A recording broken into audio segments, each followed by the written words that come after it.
అందరికంటే ఎక్కువ ఆశ్రయం పొందాలనుకుంటే ప్రార్థన, ఉపవాస ప్రార్థన, కన్నీటి ప్రార్థన, విసుగక ప్రార్థన, ఎడతెగక ప్రార్థన, ఎల్లప్పుడూ ప్రార్థన, సమయం ముందు అసమయం ప్రార్థన, గోచాడి ప్రార్థన అండి. ఎప్పుడు ప్రార్థన చేస్తూ ఉండాలి. ఏది ప్రార్థన? ఏది నీకు ప్రార్థన ఉందా? ఎంతమంది ప్రార్థన చేస్తున్నారు? ఎన్నో కుటుంబాల్లో కన్నీళ్ళు, ఎన్నో కుటుంబాల్లో సమస్యలు, అప్పులు, రోగాలు పట్టి పీడిస్తూ ఉన్నాయి. కారణం ఏంటంటే ప్రార్థనా జీవితం లేదు, తగినంత ప్రార్థన లేదు.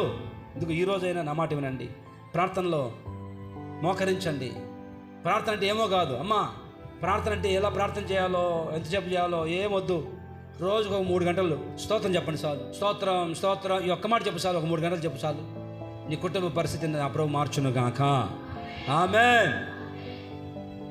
అష్షూరు రాజు సన్హెరీబు, అష్షూరు రాజు ఈ లెటర్ రాశాడు హిజ్కియా రాజుకి. రేయ్, మర్యాదకు లొంగిపోతారా?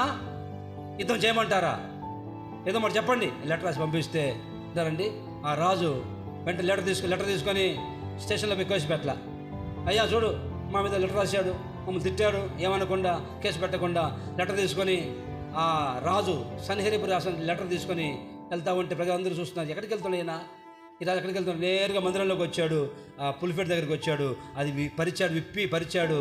చూడయ్యా ఎట్లా రాశాడో శత్రువు ఆ రాజు అని ప్రార్థన చేశాడు. మరుక్షణమే దేవుడు ప్రార్థన అంగీకరించాడు. స్తోత్రం కలుగును గాక. హిజ్కియాకు రోగం వచ్చింది, ఇప్పుడు పుండు పుట్టింది, సస్తా అన్నాడు. వెంటనే గొడవ తిరిగి ప్రార్థన చేశాడు. ప్రార్థన ఆలకించాడు దేవుడు. ఈరోజు నీకు ఏది అవసరం వచ్చినా ప్రార్థన, ఉపవాసం అని ప్రార్థన, కన్నీటి ప్రార్థన. ఎన్ని కుటుంబాల్లో నిందలు ఒక పక్క, అవమానాలు ఒక పక్క, న్యాయం జరగక అపజయాలు, అవమానాలు, ఆర్థిక ఇబ్బందులు, కన్నీళ్ళు, కొరత. దీనికి అంతటి కారణం ప్రార్థనా జీవితం లేదు. తగినంత ప్రార్థన లేదు. చేస్తున్నాం అరగంట, పావు గంట. అది కాదు. మన పూర్వీకులు చూస్తే, మన పితరులు చూస్తే ఎంతోమంది ఏది అవసరం వచ్చినా దేవుని పాదాలు పట్టుకుని గోజాని ప్రార్థన చేశారు. ఏది కావాలన్నా, ఎక్కడికి వెళ్ళాలన్నా, యుద్ధానికి వెళ్తున్నామయ్యా, జయం కావాలి అని అడిగితే ప్రార్థన చేస్తే దేవుడు జయం ఇచ్చాడే. నువ్వు పరీక్షకి వెళ్ళేటప్పుడు ప్రభువా నాకు సహాయం చేయండి, నా ప్రభు జయం ఇవ్వడా?